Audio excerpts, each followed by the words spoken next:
We are live. I'm Jeanette. This is Jill. You Hey, know Jill. us.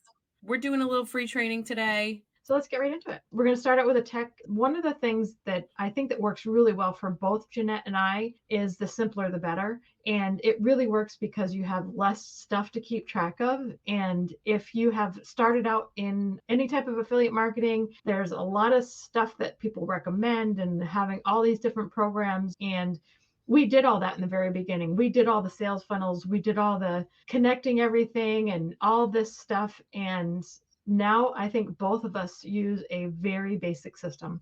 And our very, very basic systems are an autoresponder and a Facebook group. And one of the things that I want to talk about is when you need a Facebook group and when you need a funnel and all that kind of good stuff, because a lot of people ask me about that. So we're going to talk about it today because there's a really important distinction when you need one or the other. So the tech to a lot of people is like smoke mirrors, right? Like things either happen or they don't.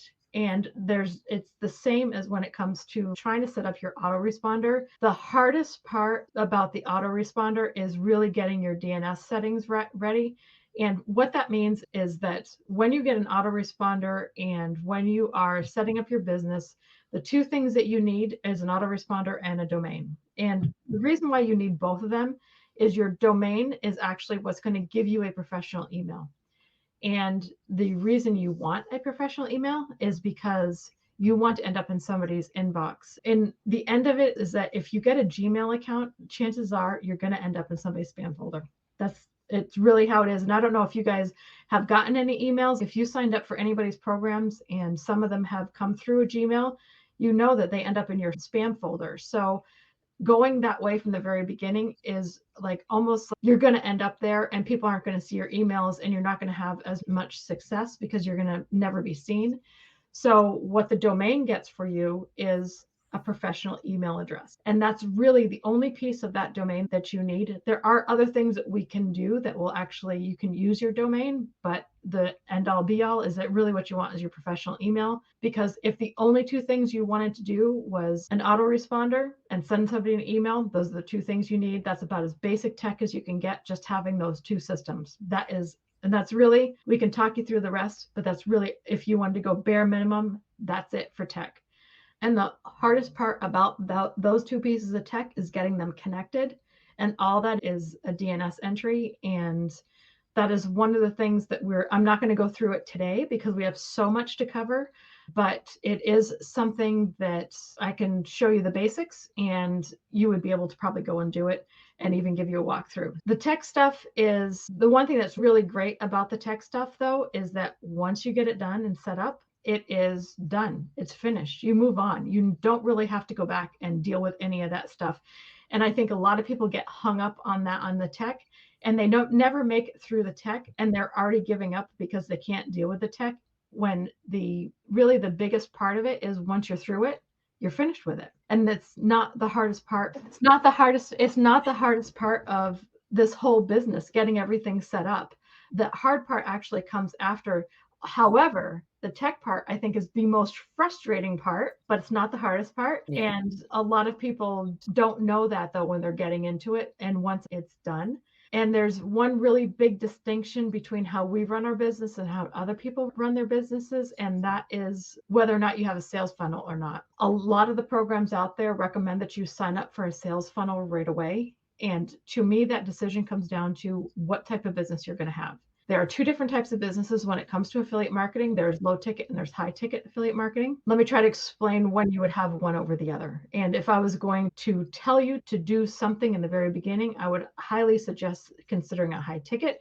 But let's talk about the low ticket first, and I'll give you some examples of that because it's probably the example that you saw when you signed up to do affiliate marketing. It's probably the piece of information that you said, oh, I could do that, because they make it look like it's so easy to do when actually what's happening behind the scenes is not as easy as it looks, and you don't really know that piece. So let's talk about how low ticket works. So when you were probably looking at affiliate marketing, you saw somebody that was giving you an example of Amazon, and they were telling you about how this person was showing this product and look at how many views they got on it and how many sales that they got on it.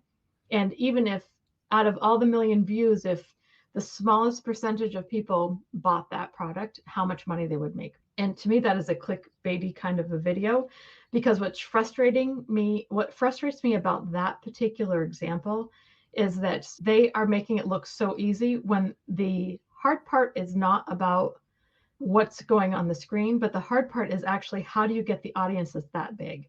Because if you've tried to make any kind of content at this point, you'll realize that the trick is actually in the content and being able to attract your audience. And what they're showing you is something that somebody else has created an audience of millions and millions of people. And most people don't have an audience that large. And so Amazon products work really well in that environment because the commission base is low.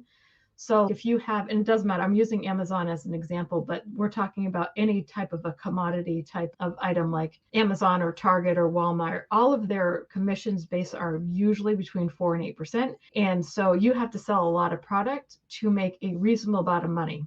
So if you think about selling $100 product, 4% of that is still only $4. You have to sell a lot of products to be able to make a reasonable income. And that's really hard to do without a really large audience. So in that case, those larger audiences work really well with that model.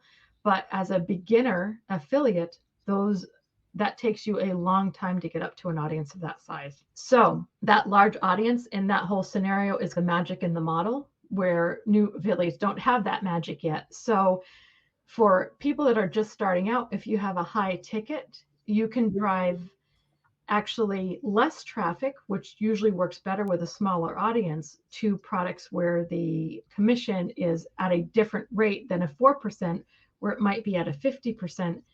So that's where the high ticket comes in, because it's a lot easier to sell a few than to sell a lot.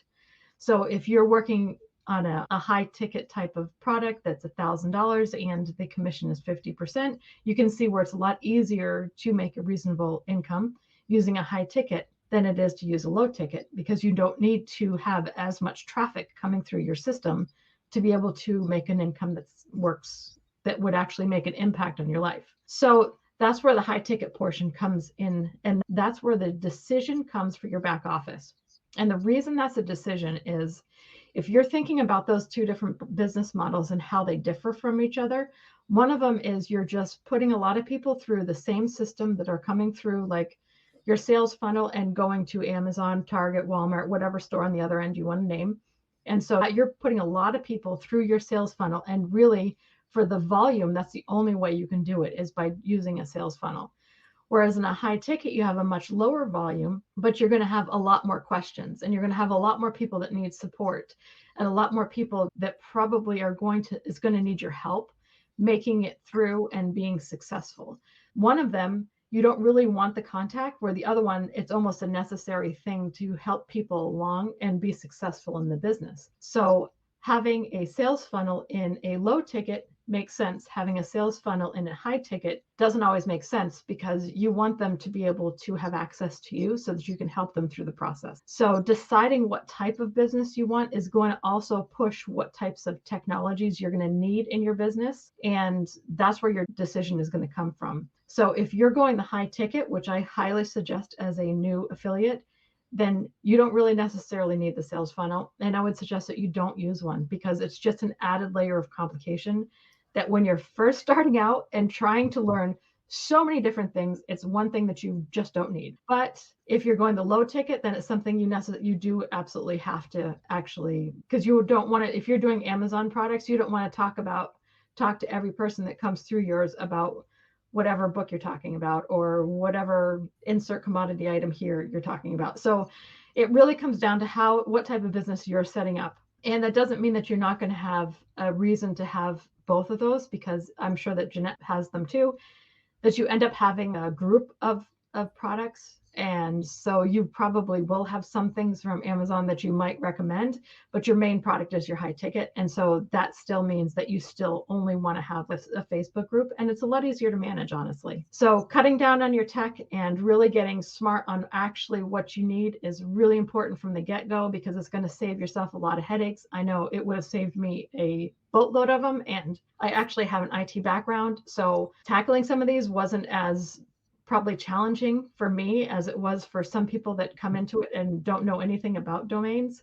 If you can figure this piece out, you're going to save yourself so many headaches because it's not easy stuff to navigate through, especially when you're just trying to learn even how it all works. So what's your opinion, Jeanette? Yeah, I wasted probably the first 4 months of doing this, trying to make a funnel, just a funnel part of it.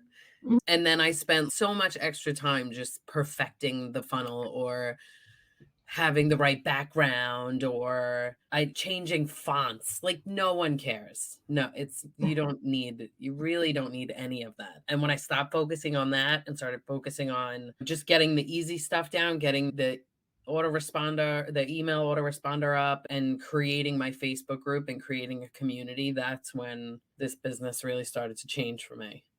Because I feel like that's what a lot of people do. They just waste a lot of time. I agree. And then even if you get the funnel down, which by the way, I never did. I don't even know what I did for the 4 months because it's not like I can build it's not like I can really build a funnel. But yeah, I'm getting all these clicks, but nothing's converting. I'm not getting any sales. So you're like, oh, it's got to be the funnel. And then you're back to the funnel, making a new background when really none of that shit matters. Nobody cares what the funnel looks like. They just want the end result, the product or whatever you're promoting. Just focusing on the basic things and then learning the skills that you need to convert people from I'm looking at your thing to I'm buying your thing. Absolutely. I know that part of what I did was I know that a lot of places, a lot of them, they'll give you the funnel and stuff like that, but a lot of it is just trying to get it to work, like Yeah. making sure that all your buttons are pointing in the right direction. And then, oh, Yeah, it's not my thing. you I know, don't come from tech. Clearly, I don't. It's pretty brutal, but learning that you don't need all that stuff after months and months of being told that you do is it's pretty eye-opening and it really changes it up because you like Jill said, you really don't. Unless you're trying to sell a lot of low ticket stuff and you're trying to go viral, I don't recommend it. That's not easy either.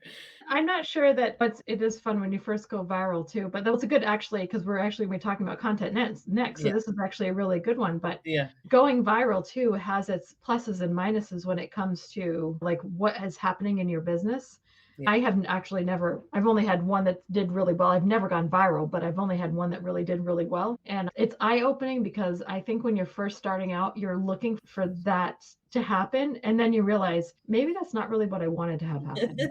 And then I don't even know what the number is on going viral, but the first video that did good for me, I was like, "Oh my god, I'm an internet star!" Like, other people are like, "You need to be in the millions to go viral." I'm like, "All right, whatever." My one good video is Yeah. viral to me, but Yeah. like Jill says, there's definitely pros and cons to going viral as well.